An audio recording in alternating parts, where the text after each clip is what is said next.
This is a really interesting piece of kit. I was super curious when it started popping up in my social feeds, so I thought I'd give it a try. Stick around as I take an in-depth look at the Flextail Mini Bike pump. Let's see what this little bugger's capable of, huh? Honestly, I didn't really know what to think of this when I first saw it. Can it replace my mini hand pump? How about CO2? Let's find out. Right out of the box, the Flextail Mini pump impresses with its sleek, lightweight, all-metal design. You get the pump, a Schrader adapter, Presta adapter. It's set up for Presta by default. You also get a USB charging cable, a silicone case, and a strap to attach it to your bike. More on that strap later. The pump is nice and small with a claimed weight of 3.9 ounces, and that's pretty accurate. Dimensions are 2.7 inches by 1.6 inches by 1.1 inches. It comes with a silicone sleeve and this little warning sticker saying not to touch this because it's hot. Had me pretty concerned about temperature. Spoiler alert, not an issue.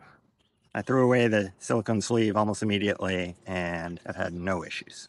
You can charge the pump's internal 350 milliamp hour battery in about 25 minutes. That's done via a USB-C port on the bottom. However, this doesn't follow the USB power delivery protocol, so what that means is you can't use a USB-C to USB-C cable. It doesn't negotiate with the charger, telling it how much power it needs, and as a result, it does nothing. But using the included USB-A to USB-C cable works great. Any other USB-A to USB-C cable, not a problem. But USB-C to USB-C, that is an issue. To turn it on, press this button here for a couple seconds. And that plays a ridiculous little tune reminiscent of an 80s video game. When you charge it, plug it into the charger, it plays that same tune. Then one more press, and the pump turns on. And that is pretty darn loud. It's a tiny pump. It's trying to push out a lot of air, so not surprising. But yeah, it is a bit alarming at first, especially when you're out in nature. I find it works best to, once you turn the pump on, then actually start the pump before pushing it onto the valve. I find if I put it on the valve before pressing the button to start the pump, it tends to misfire and struggle. So starting it up ahead of time and then putting it on, I've had zero issues. So I've been using this little guy to top off my tires during rides. But what about the worst case scenario? What if you have a complete flat and you need to fill from empty? So I'm going to try that out. I brought 3 tires to try here, starting with my gravel tire, and this is 700 by 38. We'll pump that up, and then without recharging, we will try my mountain bike tire, 29 by 2.4. And then, if all goes well there, then the coup de grace. This guy has been hanging in my garage for over a decade, waiting for a purpose, but I have a 700 by 23 tire here with a tube. Can it get this tire to 100 PSI? We'll recharge for that to give it a fair chance, and we'll see how that goes. So let's start out with the gravel tire.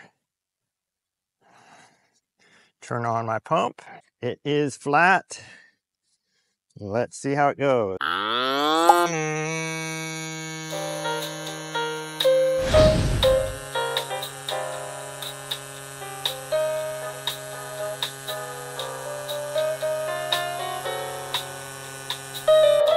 All right, let's see where we're at.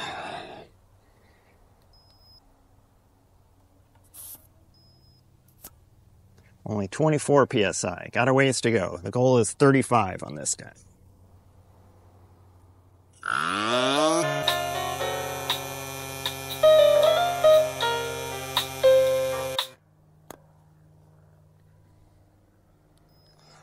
Let's check it again. All right, got up to 39 PSI. That'll do. Set that aside. Now let's try the mountain bike tire. All right, so it's obviously flat.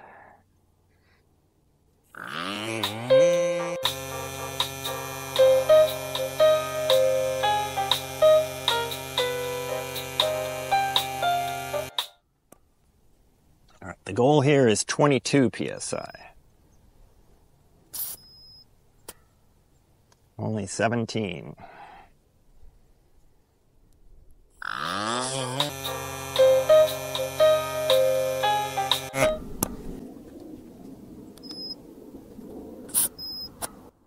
$21, close enough. That took 27 minutes to charge instead of 25, but pretty close. It was definitely completely depleted, so pumping up 3 tires was pretty much its limit.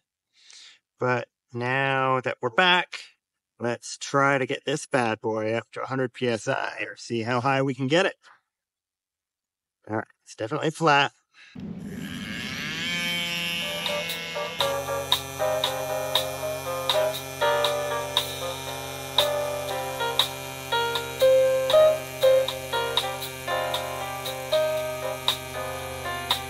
That's getting uncomfortably hot at this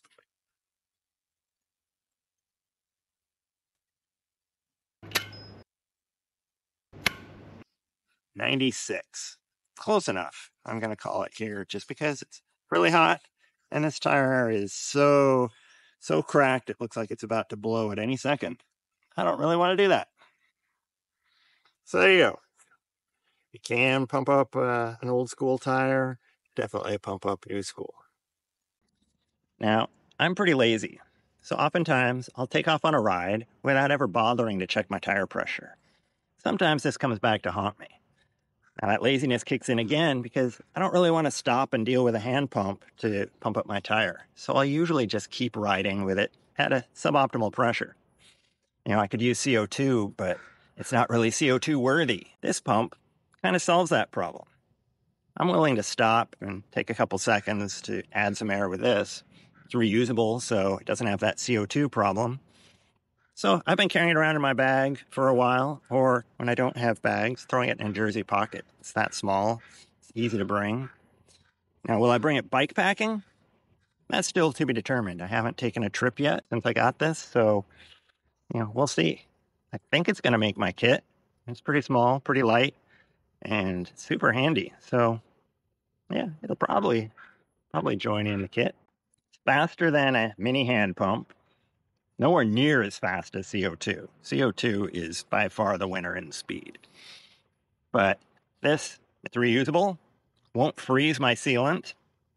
So, yeah, I can see this replacing CO2 for anything except, mountain bike or gravel races.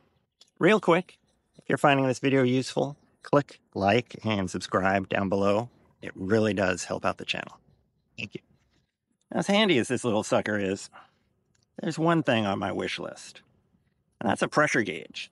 It'd be pretty awesome to see exactly what PSI I've inflated to on the pump itself.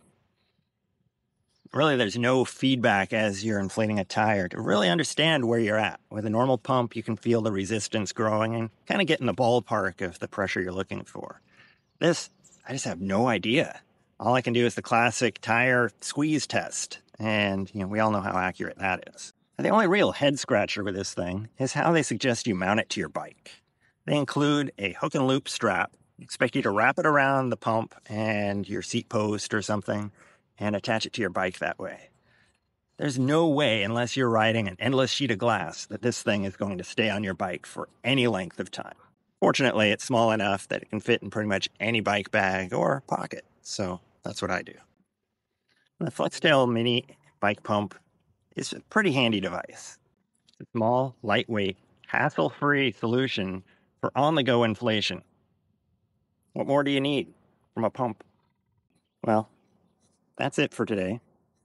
Whether you're an ultra-endurance cyclist, daily commuter, weekend warrior, this is a worthy addition to your kit. So thanks for watching today, and as always, stay pumped, and I'll see you on the trails.